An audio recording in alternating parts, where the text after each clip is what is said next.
तुर्की, Germany, south Korea या Poland, Bharat अकेला ही सब पर भारी है। तुर्की अपने घमंड में है, लेकिन बाकी यूरोपियन देशों को भारत की याद आने लगी। आज आपको जो खबर बताने जा रहे हैं, उसे जानने के बाद आपको भी समझ में आएगा कि इस दुनिया में कोई देश किसी का नहीं है। जब तक कि कोई देश किसी के फायदे को नुकसान नहीं पहुंचाता, तभी तक कोई देश किसी का मित्र हो सकता है। लेकिन जैसे ही किसी देश ने किसी के फायदे को नुकसान पहुंचाने का प्रयास किया, फिर वह देश आपके खिलाफ खड़ा होगा। इससे कोई फर्क नहीं पड़ेगा कि इतिहास में रिश्ते कैसे थे।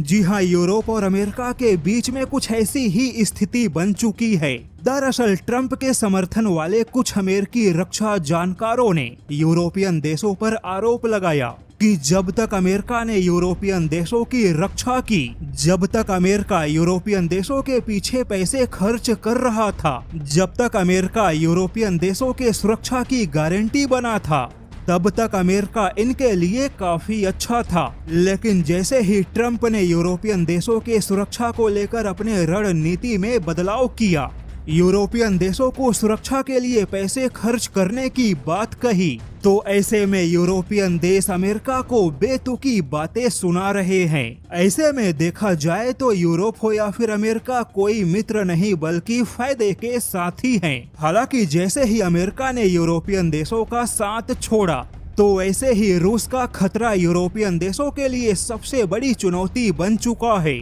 अब रूस को सबसे बड़ा खतरा मानते हुए यूरोपियन देश इकट्ठा होने लगे, और जैसा कि यूरोपियन देशों के पास में अकेले रूस के गोला बारूद का सामना करने का दम नहीं है, ऐसे में अब तुर्की, जर्मनी, फ्रांस, यहाँ तक कि साउथ कोरिया ने भी पोलैंड के साथ मिलकर संयुक्त गोला बारूद बनाने का फैसला किया है। और दावा है कि कुछ और यूरोपियन देश भी संयुक्त गोला बारूद जैसी परियोजना का जल्द हिस्सा बन सकते हैं। लेकिन आपको यहाँ पर बता दें कि यह सारे देश मिलकर जितने गोला बारूद का उत्पादन कर रहे हैं, भारत के गोला बारूद की उत्पादन क्षमता उससे कहीं ज्यादा है। और अब यह सारे देश गोला बारूद की उत्पादन क्षमता बढ़ाने के लिए भारत की सहायता मांगने की तैयारियां कर रहे हैं, क्योंकि गोला बारूद के उत्पादन के लिए जरूरी मेटल और विस्फोटक की अच्छी क्षमता भारत के पास है। ऐसे में यूरोपियन देशों की निगाहें भारत की ओर है। हालांकि भारत यहाँ पर अपने सहयोगी यूरोपियन देशों को मेटल्स और जरूरी विस्फोटक की सप्लाई कर सकता है, क्योंकि यह पूरे हथियारों के स्वरूप में नहीं है। वहीं इजराइल को भी भारत ऐसे विस्फोटक और सामग्रियों की सप्लाई कर चुका है।